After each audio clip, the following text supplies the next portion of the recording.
창세기 43장 16절입니다. 요셉이 베냐민이 그들과 함께 있음을 보고 그 청지기에게 이르되 이 사람들을 집으로 인도해 드리고 짐승을 잡고 준비하라. 이 사람들이 오정에 나와 함께 먹을 것이니라. 그 사람이 요셉의 명대로 하여 그 사람들을 요셉의 집으로 인도하니 그 사람들이 요셉의 집에 인도됨에 두려워하여 이르되 전일 우리 자루에 넣어 있던 돈의 일로 우리가 끌려드는도다. 이는 우리를 억류하고 달려들어 우리를 잡아 노예를 삼고 우리의 나귀를 빼앗으려 함이로다. 18절까지 봉독해 드렸습니다. 연보를 위해서 기도하고 말씀 증거하겠습니다. 인간의 생사화복을 하나님의 작정하신 뜻 따라서 섭리해 가시는 살아계신 여호와 하나님 아버지 베푸신을 생각할 때에 진심으로 감사함을 드립니다. 하나님의 사랑으로 저희들 의롭다고 인쳐주시고 하나님의 백성 삼아주신 것도 감사한데 하나님의 선한 일을 위해서 또 진리를 위해서 짐질 수 있는 귀한 시간 주심을 감사함을 드립니다. 짐지는 손길 위에 함께하여 주셔서 남은 생에 주님의 선하신 뜻 분별하며 선하신 뜻 따라서 살아나가는 하나님의 백성으로 인도하여 주시고 이물질이 쓰여지는 곳곳마다 예수가 그리스도라고 증거되게 해주시고 청교 장로교회가 말씀 위에 아름답게 세워지는 물질로 인도하여 주시길 원합니다. 이 시간에도 말씀을 듣기로 작정된 자들 다 불러 모아주셨사오니 기록된 창세기의 말씀을 통해서 하나님이 살아계신 여호와이심을 다시 한번 확인시켜 주심으로 그 하나님 바로 알고 경외에 나갈 때 부족함이 없도록 저희들 인도하여 주시옵소서. 예수 그리스도의 이름으로 기도했습니다. 아멘. 오늘 이 시간은요, 창세기 43장 16절부터 기록되어 있는 창세기 본문의 내용을 통해서 하나님께서 요셉을 통해서 형제들의 범죄를 시원케 해서 깨닫고 용서케 하시려는 그런 섭리의 내용 계속해서 여러분들에게 강론해 드리려고 합니다.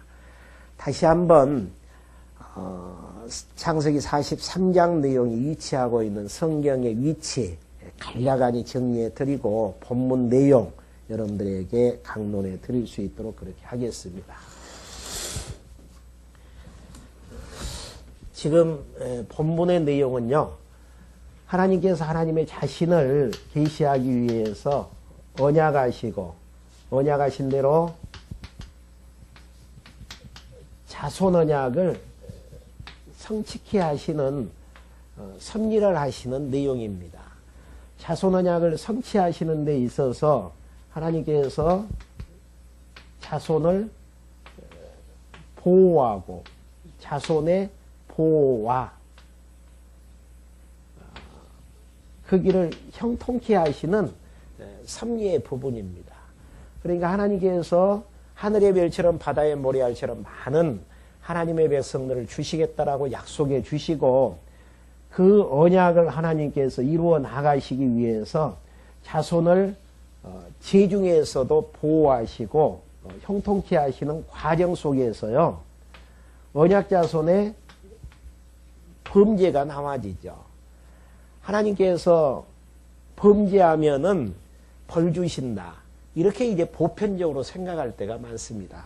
그런데 언약 자손들이 범죄한 가운데에서도 하나님께서는 자손 언약을 성취케 하기 위해서 언약 자손들을 보호하시는 장면이 나와지고요.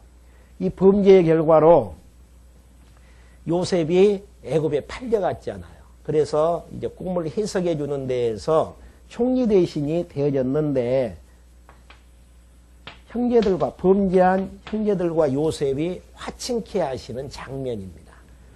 지금 43장의 본문은 요셉을 팔아넘겼던 형제들하고 또 팔림을 당해서 애굽에서 고난을 당했던 요셉이 이제 화친을 하는 이제 내용을 그리고 있습니다.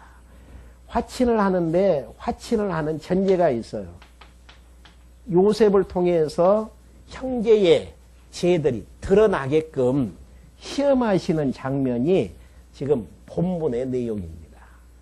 그래서 하나님께서는 화친케 하기 위해서는 죄가 드러나야 되고 죄를 깨닫게 되어졌을 때에 요셉의 이제 용서가 있게 되어지고 요셉의 용서가 있게 되어졌을 때에 형제들과의 이제 화친을 통해서 언약 백성들이 애굽에 들어와서 이제 살게 되어지는데요. 화친하기 전에 시험을 통해서 죄를 깨닫게 하시는. 그러니까 성경에 보면은 시험하는 장면들이 나오잖아요. 요셉의 이제 그 증조 할아버지 뻘 되나요? 아브라함이 하나님께서 이제 아브라함에게 시험을 하시는 이유는 독생자 이제 이삭을 하나님 앞에 이제 드리라고 하는 시험을 하게 되어집니다. 그 시험케 하시는 이유는 아브라함의 믿음을 더욱더 견고케 하기 위해서, 이삭을 통해서 많은 자손들을 주시겠다라고 약속하신 하나님께서 이삭을 드리게 해서 아브라함의 시험을 합격케 함으로 다시 한번 하나님께서 아브라함을 보호케 하여 주시고 언약 자손들을 인도에 가시는 그러한 이제 살아계신 하나님을 확인케 하는 데에서 경고케 하시려는데 그 이제 시험의 의미가 있고요. 요셉이 형제들을 시험하는 이유는 자기 자신을 팔아넘겼던 그 죄를 드러나게 하기 위해서. 사람은 죄를 이제 숨기게 되어지면은 내가 죄인인 것에 대한 깨달음이 없고 다른 죄에 대해서도 담대함을 가질 수밖에 없습니다. 그러면서도 한쪽 구석에서는 두려운 마음이 이제 싹트게 되어지죠. 내가 지었던 죄가 드러나게 되어지면 어떻게 되어질까? 마음에 평강이 없어요.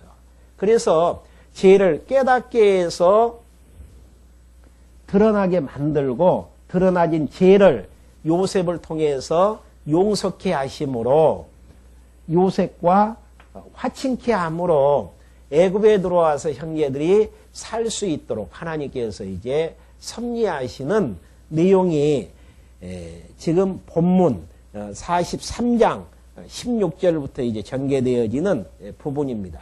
그래서 이제 지난 시간에도 곡식을 사러 온 형제들에게 곡식값을 그대로 이제 그들의 그 주머니 속에다가 넣게 만들죠.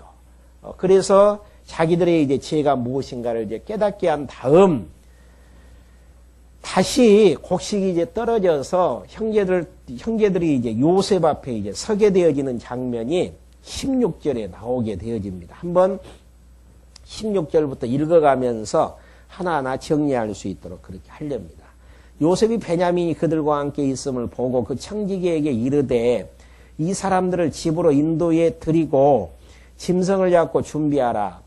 이 사람들이 오정에 나와 함께 먹을 것이니라. 그 사람이 요셉의 명대로 하여 그 사람들을 요셉의 집으로 인도하니 그 사람들이 요셉의 집으로 인도됨에 두려워하여 이르되 전일 우리 자루에 넣어있던 돈의 일로 우리가 끌려드는도다.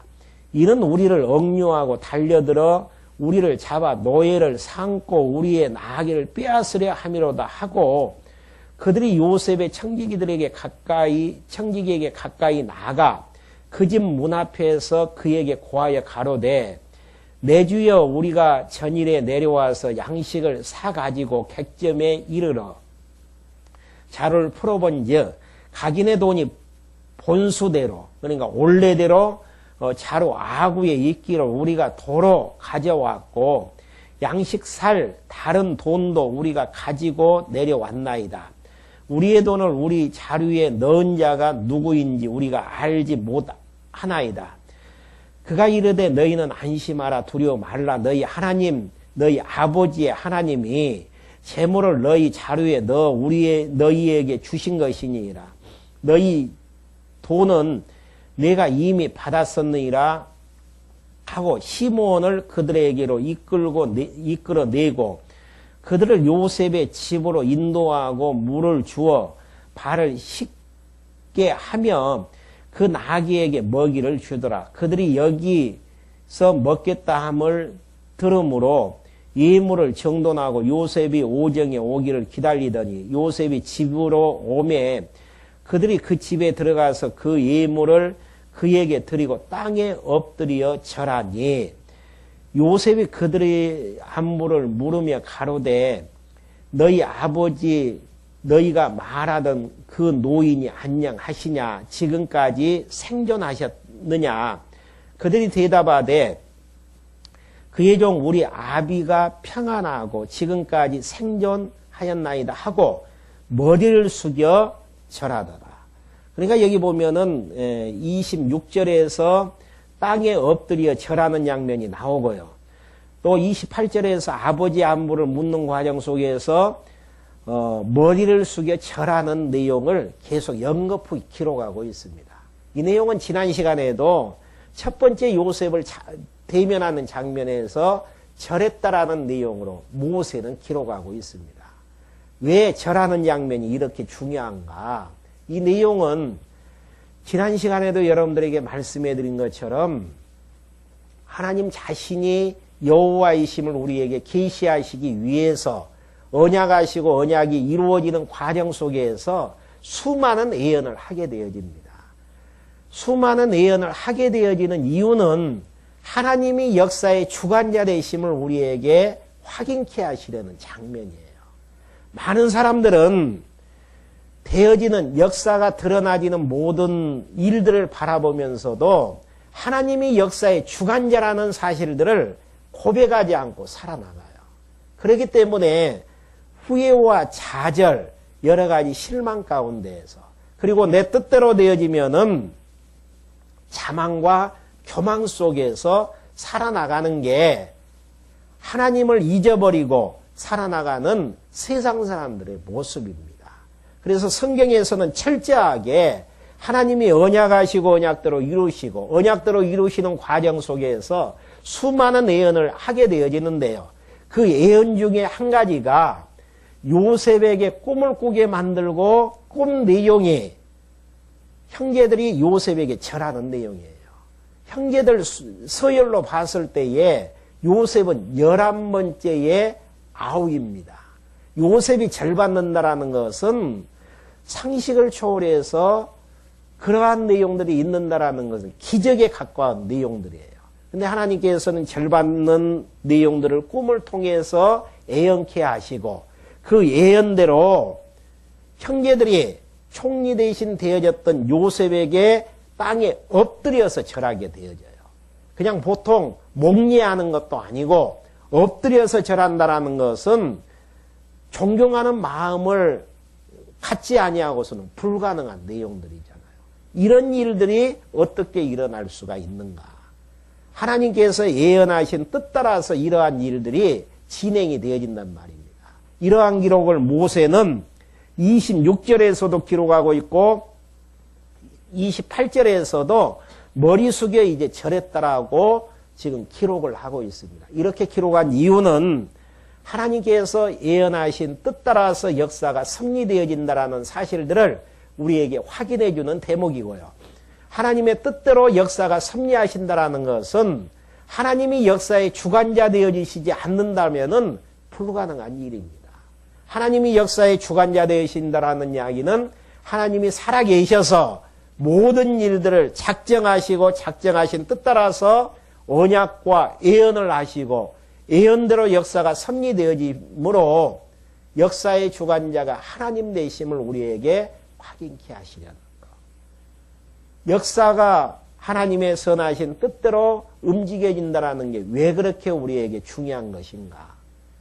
우리의 관심은 모든 역사가 내 뜻대로 되어지느냐 안 되어지느냐 여기에 관심이 있어요. 내 뜻대로 되어지면은 기분 좋게 생활을 하게 되어지고 내 뜻대로 안 되어지면은 좌절과 실망 속에서 살아나가는 게 보편적인 사람들의 모습인데요. 역사의 주관자가 내가 아닌 하나님이시고 역사의 방향이 내 뜻이 아닌 하나님의 뜻대로 인도해진다라는 사실만 확인만 되어져도 내 뜻대로 되어지지 아니함 때문에 좌절과 실망 속에서 살아나가지지는 않는다라는 이야기입니다. 그리고 되어지는 것 인정하면서 그냥 마음 평안하게 살 수 있어요. 내가 몸부림쳐도 하나님의 뜻이 아니면 안 되어지는 것이고 또 내가 계획하지 않았어도 하나님께서 계획하신 일이면은 내 눈앞에서 드러나진다라는 것들이 확인되어지는 데에서 내 마음의 평강을 누리면서 살아나갈 수 있다는 것입니다. 그러니까 내 뜻대로 되어지기 때문에 내가 평안해서 행복한 게 아니고 하나님의 뜻대로 되어지는 데에서 내가 복이 되어지는 데에서 그게 이제 인정되어지는 데에서 평강과 행복 가운데에서 살아나갈 수 있다는 거. 그러한 사실들을 확인케 하기 위해서 자손 언약이 성취되어지려면은 400년의 기간이 필요해요. 이 내용 한 가지 이제 확인하려면은 굉장히 많은 시간들을 소요를 할 수 있잖아요. 그래서 중간중간 이 언약이 이루어지기 전에 수없는 예언을 하나님께서 하게 하시고 그 예언대로 역사가 섭리되어진 걸 보면서 역사는 하나님의 선하신 뜻대로 섭리되어지는구나. 그러면서 내 욕심에 대한 모든 것들이 포기가 되어지면서 언약 백성들을 향한 하나님의 계획은 우리가 궁극적인 내용은 알잖아요. 하나님의 선하신 뜻을 이루기 위해서 여기에 나온 것처럼 자손을 보호하기도 하시고 하나님의 뜻대로 형통한 길로도 인도하신다라는 것들이 믿어지는 데에서 평강 가리고 살아나갈 수 있는 거라는 이야기입니다. 그렇기 때문에 여기에서 머리 숙여 절을 했다, 땅에 엎드려서 절을 했다. 굉장히 중요한 의미를 담고 있는 본문입니다. 그러면서 29절 요셉이 눈을 들어 자기 어머니의 아들 자기 동생 베냐민을 보고 가로되 너희가 내게 말하던 너희 작은 동생이 이냐 그가 또 가로되 소자야 하나님이 내게 은혜 베푸시기를 원하노라. 요셉이 아우를 인하여 마음이 타는 듯하므로 급히 울 곳을 찾아 안방으로 들어가서 울고 얼굴을 씻고 나와서 그 정을 억제하고 음식을 차리라 하매 그들이 요셉에게 따로하고 그 형제들에게 따로하고 배식하는 애굽 사람에게도 따로하니 애굽 사람은 히브리 사람과 같이 먹으면 부정을 입음이었더라. 그들이 요셉의 앞에 한때 그 장위에 차서대로 앉히운 바 되니 그들이 서로 이상히 여기더라. 여기에서는 이제 이상히 여겼더라고 번역이 되어졌는데요. 바른 성경에 보면은 서로 놀랐더라. 그러니까 요셉이 아무도 알지 못하는데 첫째 아들, 둘째 아들, 셋째 아들 하면서 10명의 아들의 서열대로 앉히는 걸 보니까 놀랄 수밖에 없죠. 요셉이 자기의 식물로 그들에게 주되 베냐민에게는 다른 사람보다 5배나 주며 그들이 마시며 요셉과 함께 즐거워하였더라. 그러니까 이제 시험을 통해서 이제 그 형제들이 이제 깨달을 수 있는 과정 속에서 절하는 장면들을 이제 그리게 되어집니다. 그러면서 44장 1절부터 이제 45장까지는 형제들을 용서하는 이제 요셉에 대해서 나오게 되어집니다. 그러니까 여기에서 이제 순서가 그래요. 화친케 하는 전제는 희영케 해서 죄를 깨닫게 하고, 다른 말로 하면은 회개케 하고, 그 다음에 용서하게 하는. 지금 요셉이 형제들을 용서하는 부분이 이 부분입니다. 그러니까 많은 사람들이 헷갈리는 부분들이 이 부분이에요. 성경에 보면은 7번씩 70번 용서하라고 했다. 그러니까 무조건 이제 용서해야 된다. 하나님이 다 하게 하셨기 때문에 하나님 배우는 것 아니냐. 그러니까 용서해야 된다. 덮어야 된다. 이런 쪽에서 이제 이야기를 하지만은 창세기 내용에서는 범죄가 있잖아요, 지금. 범죄자하고 화해하는 과정 속에서 시험하시는 이유는 죄를 깨닫게 하기 위한 내용이고, 깨닫게 하는 이유는 왜 깨닫게 하는가? 드러나게 해서 결국은 용서케 하시려는, 그렇게 해서 하나님의 백성으로 이제 구원을 완성케 하시려는 하나님의 섭리의 내용인 것입니다. 그러니까 여기에서 이제 중요한 게 시험한 다음에 이제 죄를 깨닫게 하고 용서하게 되어지는 이제 이 부분이죠. 지금 죄를 용서케 하는 이제 장면인데요.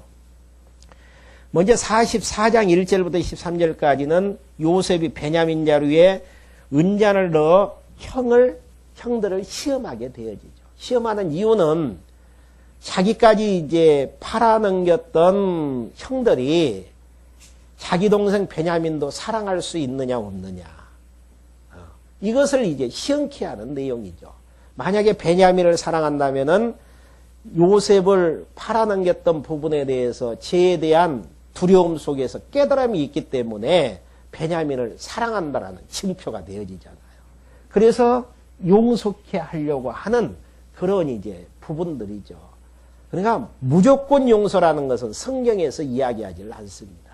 예를 들어서 사도 바울 같은 경우도 고린도 전후서의 내용을 기록하면서 음행하는 자가 있으면 내쳐버리라 그랬어요. 어디에다? 사단에게. 왜 내쳐버리라는 이야기인가? 빨리 깨닫고 돌아오게 하기 위한 내용들이죠.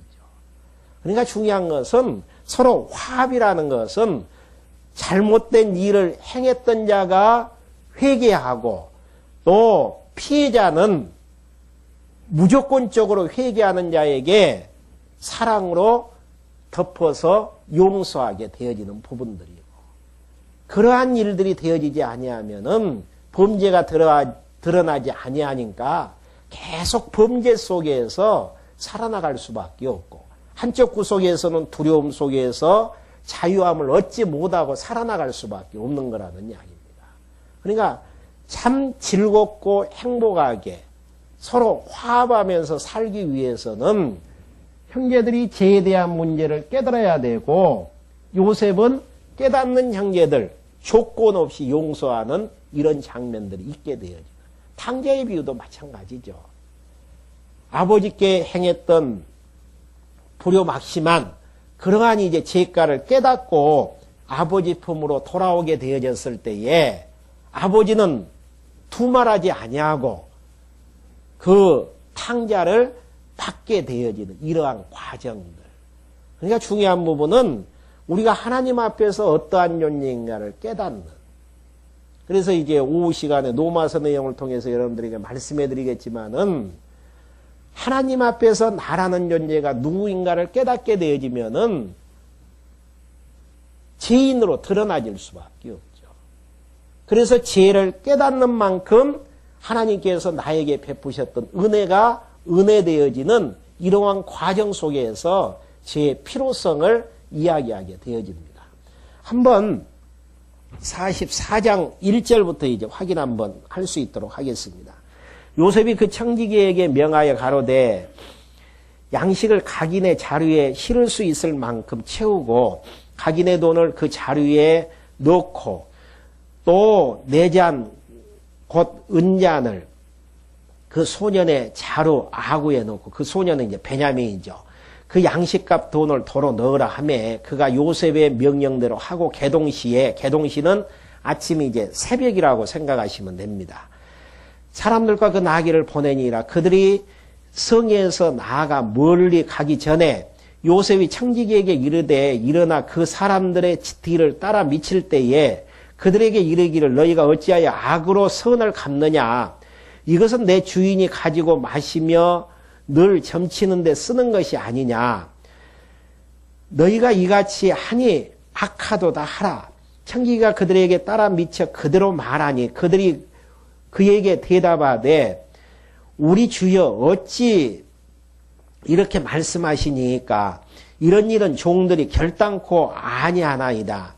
우리 자료에게 있던 돈도 우리가 가나안 땅에서부터 당신에게로 가져왔거늘 우리가 어찌 당신 주인의 집에서 은금을 도적질하리까?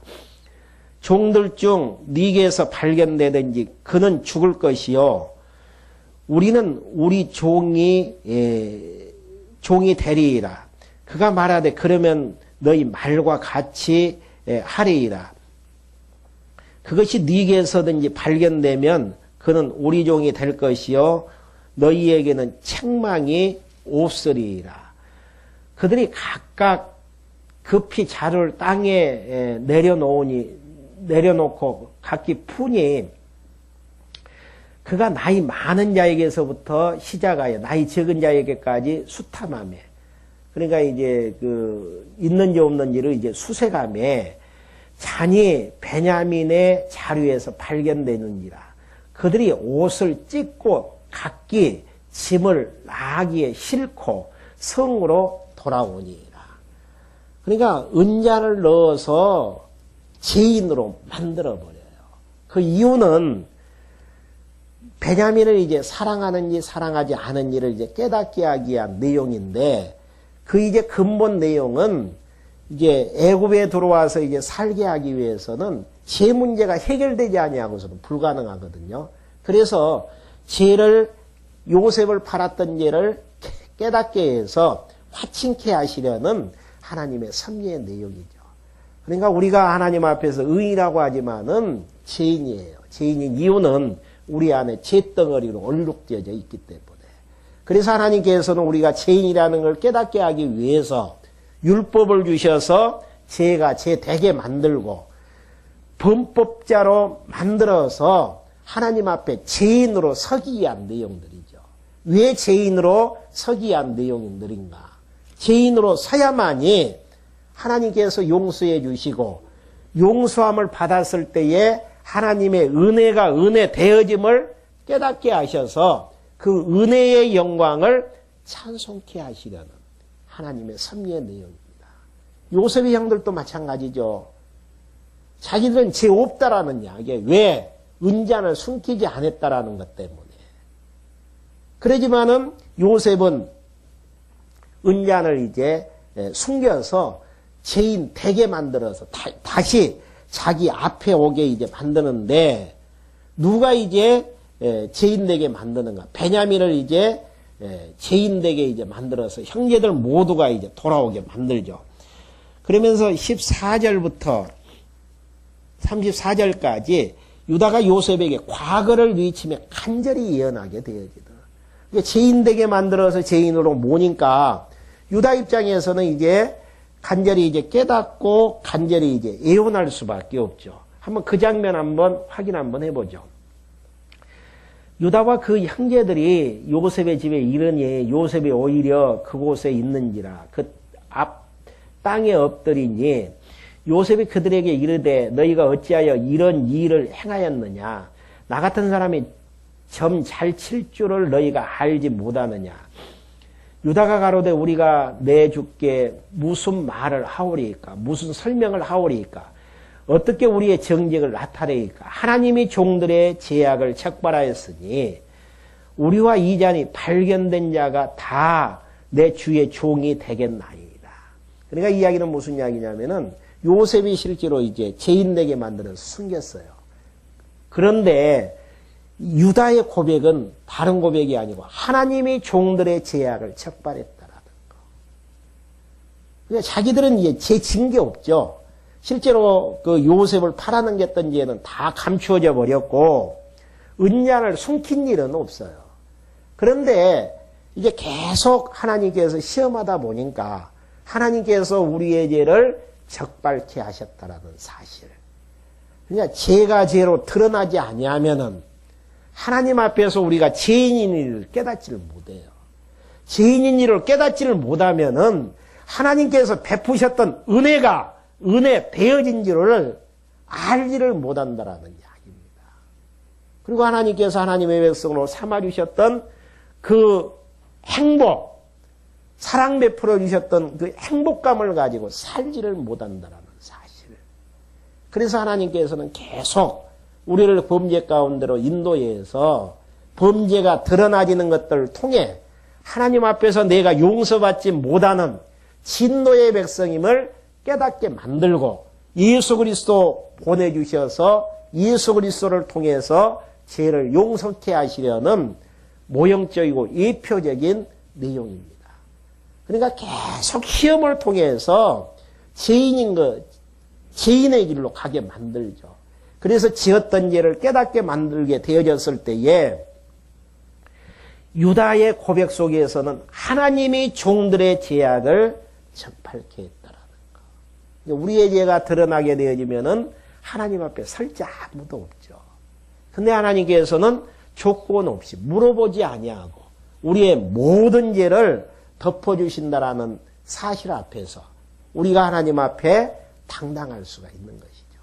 그러니까 죄가 드러나야 되고 죄를 깨닫게 되어졌을 때에 그 다음 순서가 용서함이 있고 하나님과의 화목이 있다라는 사실입니다. 그러면서 17절 이제 베냐민뿐 아니고 모든 우리가 이제 다 종이 되겠다고 유다가 이야기했을 때 17절 요셉이 가로되 내가 결코 그렇지 아니하리이다. 자니 그 손에서 발견된 자만 나의 종이 되고 너희는 평안히 너희 아버지께로 돌아올라갈 것이다. 시험하죠. 유다가 그에게 가까이 가서 가로되 내 주여 청컨대 종으로 내 주의 귀에 한 말씀을 고하게 하소서. 주의 종에게 노하지 마옵소서.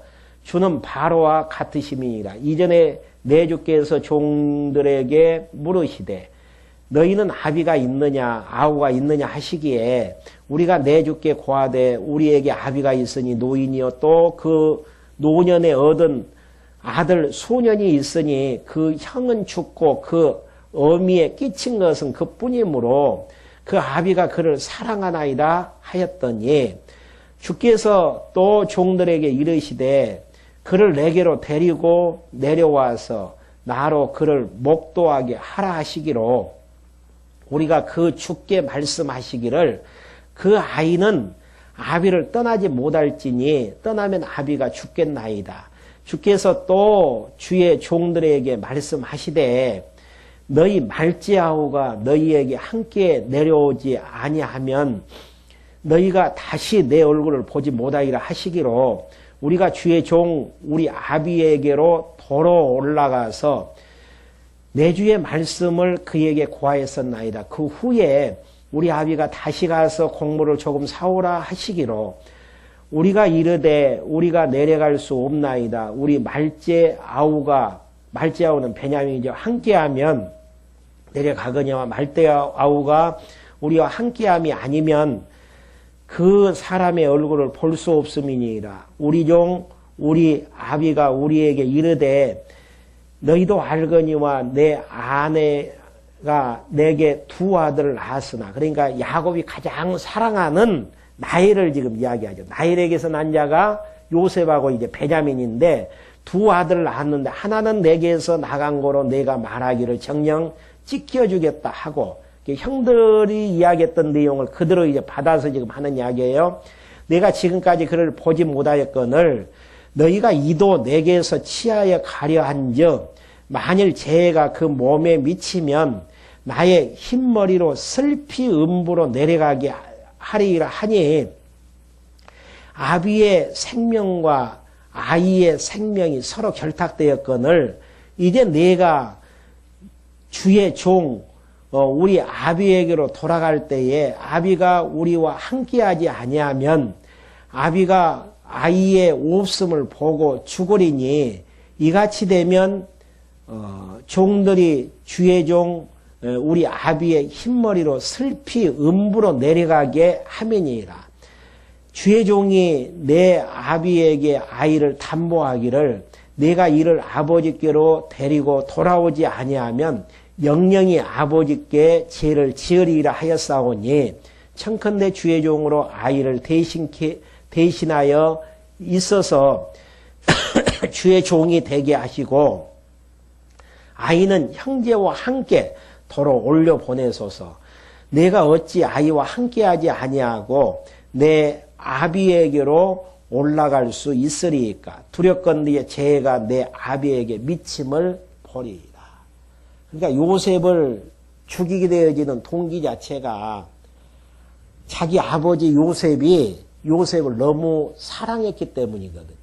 그래서 이제 시기하고 질투해서 요셉만 죽여버리면은 얼마든지 자기들이 사랑을 받겠다라는 그 이유에서 이제 죽이려고 했다가 결국은 장사꾼들에게 이제 팔게 되어졌었는데 그러한 내용들을 이제 아비에게는 다 덮어버렸죠. 늑대에게 이제 찍혀서 짐승에게 찍혀서 죽었다라고 이제 완전범죄를 이제 꿈꾸었던 그들인데 계속 요셉의 시험을 통해서 자기들이 이제 죄인 것을 깨닫게 만들고 또 아비에게 이제 하나 남은 베냐민까지 종으로 이제 준다라는 이야기는 아비가 이제 죽을 수밖에 없는 환경으로 이제 내몬다라는 것을 유다는 이제 깨닫게 되어진단 말입니다. 그래서 베냐민은 아비에게 돌리고 내가 대신 종이 되겠다라는 이야기. 그 이유에 대해서 34절 나오잖아요. 아이와 함께하지 아니하고 아비에게로 올라갈 수 있으리까 두렵건대 죄가 내 아버지에게 미침을 보리이다. 아버지가 이제 베냐민 때문에 죽게 되어집니다. 하고 시험을 통해서 자기 자신들이 얼마나 죄인인가를 깨닫게 만들어요. 그리고 유다 입장에서도 아버지를 생각하고 자기 동생 베냐민을 생각할 수 있는 사랑할 수 있는 마음을 이제 얻게 되어지는 장면입니다. 이렇게 이제 깨닫게 되어졌을 때 그 다음에 따르는 게 조건 없는 용서죠. 하나님께서 우리에게 이제 하시는 방법이 이제 그런 방법이죠. 그러니까 우리를 율법 가운데 집어여요. 그래서 얼마나 하나님 앞에서 진노의 백성인가를 깨닫게 만들어요. 그래서 나는 죄인입니다. 나는 죽었습니다. 하나님 앞에서 진노받아도 마땅합니다. 이렇게 이제 선언케 해서 예수님에게로 가까이 오게 만드는. 그래서 예수님을 통해서 조건 없이 무조건적으로 용서해 주시는 하나님의 사랑이 있었기 때문에 우리가 하나님을 아버지라고 부를 수도 있고 하나님 앞에 가까이 나갈 수도 있는 것입니다. 그러니까 하나님의 자녀가 되어지는 첫 출발은 내가 죄인인 것을 깨닫게 되어지는 거기에 용서가 이제 뒷받침되어지는 부분들이죠. 요셉 시대 때는 어떻게 이제 요셉이 용서하는가? 한번 45장 1절부터 이제 확인할 수 있도록 그렇게 하렵니다. 1절부터 12절까지 요셉이 형제들에게 자기의 신분을 밝히고 용서하게 되어지죠. 요셉이 시종하는 자들 앞에서 그 정을 억제하지 못하여 소리질러 모든 사람을 자기에게로 물러가라 하고 그 형제에게 자기를 알리니 때에 그와 함께하는 자가 없었더라. 그러니까 계속 죄를 깨닫게 만들기 위해서 시험을 지금 한 거거든요. 근데 베냐민도 사랑하고 아버지도 사랑하는 줄 아는 것, 이제 깨달은 줄 알고 자기를 이제 드러내는 장면. 요셉이 방성되고 가니, 이렇게 소리 높여 우니 애굽 사람들에게 들리며 바로의 궁중에 들리더라. 요셉이 그 형들에게 이르되 나는 요셉이라 내 아버지께서 아직 살아계시니까 형들이 그 앞에 능히 놀라서 능히 대답지 못하느니라. 자기들이 팔아넘겼던 요셉이 갑자기 자기를 드러내니까 당황할 수밖에 없죠.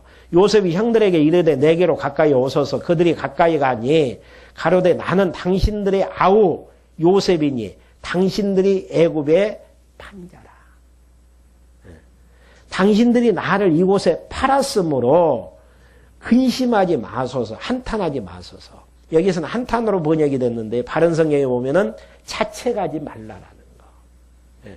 그러니까 근심하지 말고 자책하지 마소서. 하나님이 생명을 구원하시려고 나를 당신들 앞서 보내셨나이다. 이게 역사적으로 드러나지는 사실은 시기와 질투에 의해서 형제들이 요셉을 팔아넘겼단 말입니다. 죽이려고 하다가 팔아넘겼어요. 근데 요셉이 역사를 해석하는 것은 형님들 근심하지 말고 자책하지 마십시오. 그 이유는 하나님 편에서 역사를 해석하게 되어지죠. 그러니까 역사를 해석할 때에 유실론적인 역사를 해석하느냐, 인본주의적인 역사 해석에 따라서 달라요. 인간 입장에서 역사를 해석하면은 기죽여가지고 죽여야 돼요. 그러지만은 하나님 관점에서 요셉은 역사를 해석하는 데 있어서 걱정하지 말고 자책하지 말라라는 거예요. 왜? 하나님께서 생명을 구원하시려고 나를 당신들 앞에 애국으로 먼저 보냈다라는 사실. 그러면서 이 땅에 2년 동안 흉년이 들었으나 오직 5년은 기경도 못하고, 기경이라는 것은 밭갈이도 못하고 추수도 못할지니이다. 하나님이 큰 구원으로 당신들의 생명을 보존하고 당신들의 후손을 세상에 두시려고 나를 당신들 앞서 보내셨나니, 그런즉 나를 이리로 보낸 자는 당신들이 아니요 하나님이시라.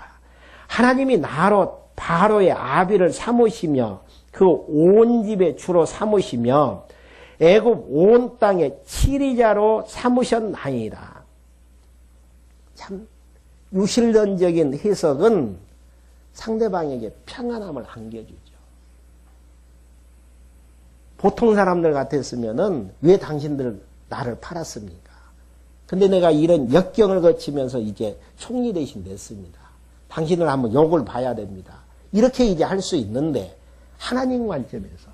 그러니까 역사의 해석은 유실론적.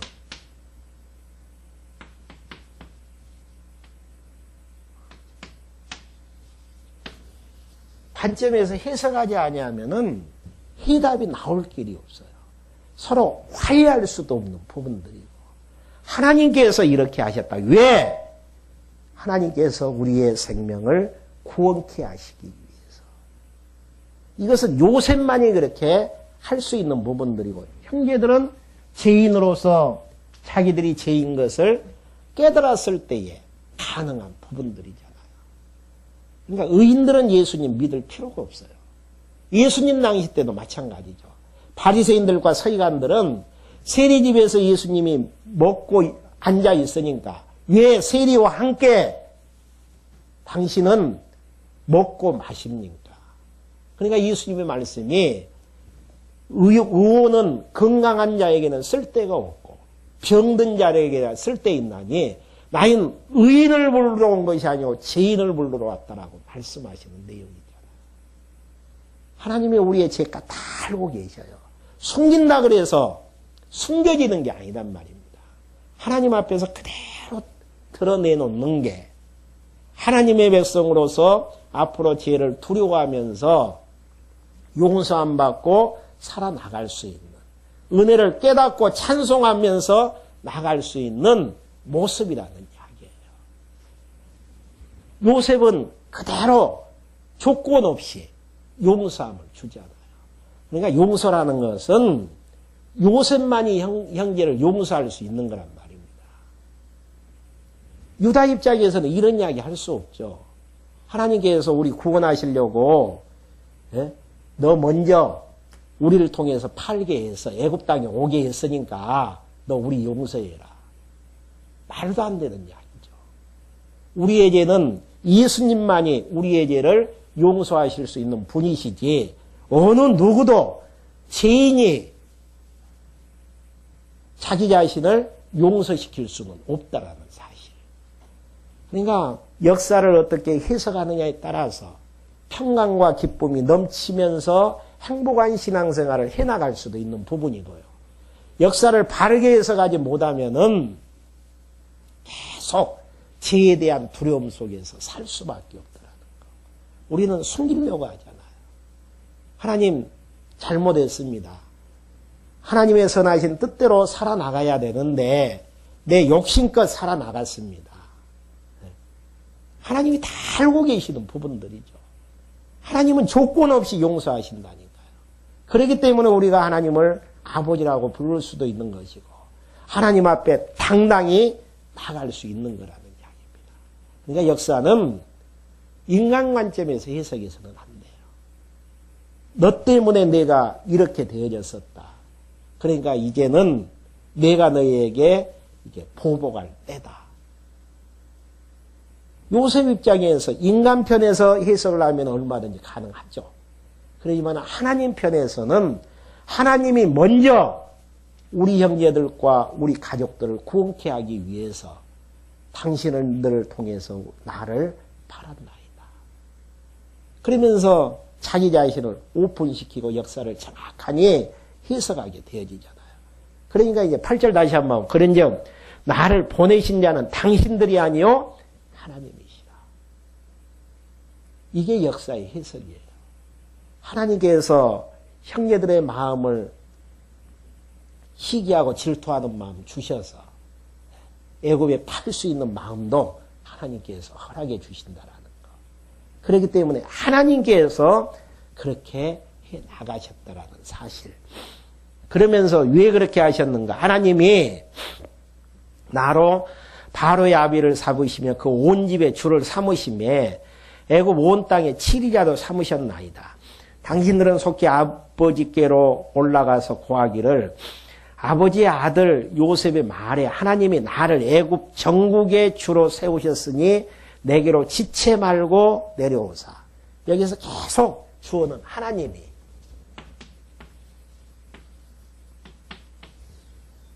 주어는 하나님이에요. 형제들이 아니단 말입니다. 형제들은 하나님이 쓰시는 도구에 불과해요. 그러니까 주어가 바뀌어져 버리면은 우리는 혼돈 속에서 살아나갈 수밖에 없는 거란 말이에요. 하나님이 나를 이곳까지 팔아서 오게 했고 하나님이 나를 총리 대신 되게 했다라는 거. 요셉은 자기 드러내지 않잖아요. 꿈을 해석한 것도 하나님이 주시는 지혜에 의해서 꿈을 해석했는데 하나님이 그렇게 하셨다라는 거. 하나님이 하셨다라는 것은 역사의 주관자가 하나님이라는 사실을 우리에게 확인케 해주는 대목이잖아요. 역사는 하나님의 뜻대로 움직여져요. 미움과 시기, 질투, 전쟁, 평화, 기근, 풍년 이러한 모든 것들을 합력해서 하나님의 선하신 뜻을 이루어 나간다는 이야기입니다. 우리가 건강한 것, 아픔 속에 있는 것, 곤란 속에 있는 것, 풍조감에 있는 것, 이러한 모든 것들을 합력해서 하나님의 선하신 약속된 뜻을 이루기 위해서 역사를 섭리한다라는 것. 형제들이 파는 것만 생각하면 언약 백성들 못됐다. 그렇게 볼 수 있죠. 참 요셉 안타깝다. 가엾다.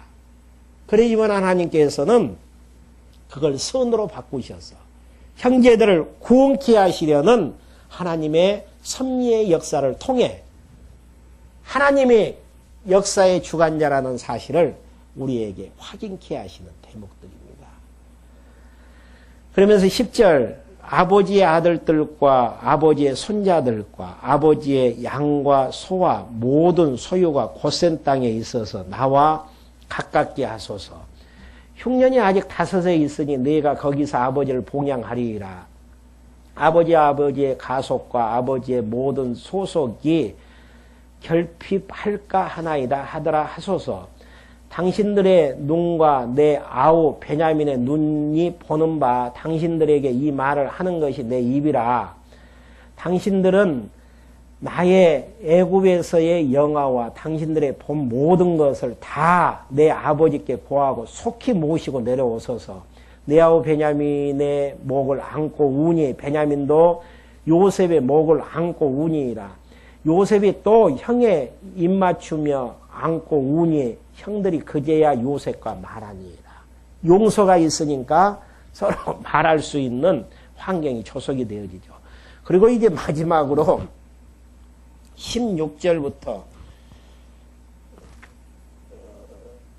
20절까지 바로가 요셉에게 가족들을 형에게로 이제 데려오라고 이제 이야기하게 되어지죠. 요셉뿐 아니고 하나님께서 바로의 마음을 감동시켜서 애굽으로 인도해 드리는 요셉의 형들이 왔다는 소문이 바로의 궁에 들림에 바로와 그 신복이 기뻐하고 바로는 요셉에게 이르되 내 형들에게 명하기를 너희는 이렇게 하여 너희 양식을 싣고 가서 가나안 땅에 이르거든 너희 아비와 너희 가속을 이끌고 내게로 오라. 내가 너희에게 애굽 땅 아름다운 것을 주리니 너희가 나라에 기름진 것을 먹으리라. 이제 명을 받았으니 이렇게 하라. 너희는 애굽 땅에서 수레를 가져다가 너희 자녀와 아내를 태우고 너희 아비를 데려오라. 또 너희의 기구를 아끼지 말라. 온 애굽 땅에 좋은 것이 너희 것임이라 하라. 그러니까 요셉도 아버지를 이제 모시고 올 수 있도록 그렇게 이야기하게 되어지고 또 바로가 허락지 아니하면 안 되어지잖아요. 바로도 허락하게 되어지고 하나님께서 역사하시는 섭리는 모든 역사의 환경도 하나님께서 섭리하시고 각자의 마음도 하나님께서 섭리해 가시는 내용. 강팍한 마음, 시기하는 마음, 사랑할 수 있는 마음, 주고 싶은 마음, 안고 싶은 마음, 버릴 수 있는 마음 다 하나님께서 섭리하시고 환경도 하나님께서 정확하니 꿈을 해석할 수 있는 타이밍이라든지 그 시차라든지 정확하니 하나님께서 치밀하게 하나님께서 섭리해 가시는 장면. 그러니까 애굽으로 이제 올 수 있도록 하나님께서 역사를 섭리해 나가시는데 아브라함 때부터 약속해 주신 바가 있는데 바로가 허락지 아니하면 안 되어지잖아요. 그래서 기근 때문에 도저히 가나안 땅에서 살 수 없는 환경을 하나님이 허락해 주셔요. 그래서 바로의 마음을 부드럽게 해서 이제 이스라엘 아들들이 오게 만드는. 그래서 이제 마지막 21절부터 28절까지 형제들이 돌아가 부친 야곱에게 모든 일을 고하게 되어지죠.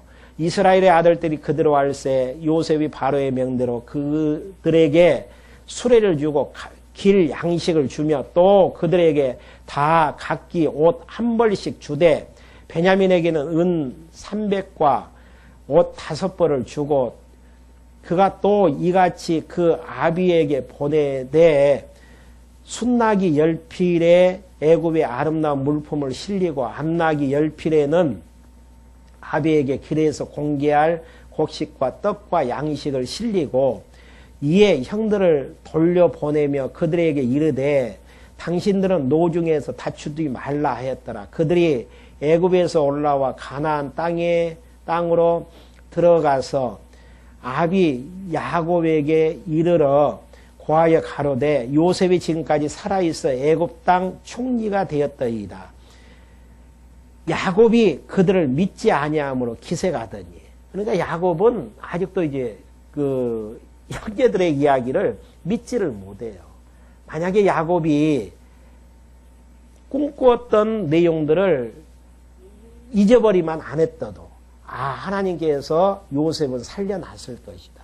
그러니까 계속 지난 시간에도 야곱의 모습을 보면은 하나님을 잊어버리는 데에서 베냐민을 안 주려고 하는 몸부림의 모습들이 나와지고 또 형들이 이야기를 했는데도 요셉이 살아있다라는 사실들을 믿지 아니하는 이런 이제 모습들이 나와지죠. 그러면서 그들이 또 요셉이 자기에게 부탁한 모든 말로 그 아비에게 고하며 그 아비 요셉의 자기를 태우려고 보낸 수레를 보고야 기운이 소생한지라. 이스라엘이 가로되 조카도다 내 아들 요셉이 지금까지 살아있으니 내가 죽기 전에 가서 그를 보리이라. 그러면서 이제 요셉이 살아있음을 확인케 되어지는 내용이 이제 나와지고 있습니다. 이게 이제 하나님께서 하시는 일이죠. 하나님께서 요셉을 애굽으로 보내셔서 수없는 고통을 당하게 만드시고 총리 대신까지 등극해 해서 형제들을 또 아버지와 형제들을 가나안 땅으로 인도해 나가시는 그 이유가 어디가 있는가? 근시적으로 본다면은 형제들을 보호하고 살리기 위한 내용이에요. 그리고 넓게 보면은 하나님께서 언약하셨던 이 언약이 이루어지기 위해서 역사를 섭리해 가신단 말입니다. 왜 역사를 언약대로 섭리해 나가신가? 하나님이 약속대로 이루시는 여호와이심을 우리에게 알게 하시려는 섭리의 내용입니다. 다음 시간에는 마지막 이제 창세기 46장, 50장까지 이제 전개되어지는 언약 자손들을 하나님께서 이제 형통하게 인도하시는, 길을 예비하시고 인도해 가시는 하나님의 섭리의 내용 계속 이제 말씀해 드리겠습니다. 기도하고 말씀 마치겠습니다. 살아계신 여호와 하나님 아버지의 베푸신 은혜를 생각할 때 진심으로 감사함을 드립니다. 세상에 되어지는 모든 일들이 하나님의 은혜 아닌 게 하나도 없고 하나님의 사랑 아닌 게 하나도 없는데에도 저희들은 우리의 눈의 기준에서 역사를 평가하기 때문에 우리의 뜻대로 되어지지 아니함 때문에 좌절과 실망 속에서 살아나가는 저희들입니다. 저희를 불쌍히 여겨주시고 긍휼히 여겨주셔서 날마다 주시는 일용할 양식의 말씀을 통해서 하나님이 약속대로 이루어 나가시는 여호와 하나님이심을 날마다 생각나고 기억나게 하여 주셔서 하나님을 여호와로 알고 깨닫고 경외해 나가는 저희들로 인도해 주시옵소서. 예수 그리스도의 이름으로 기도했습니다. 아멘.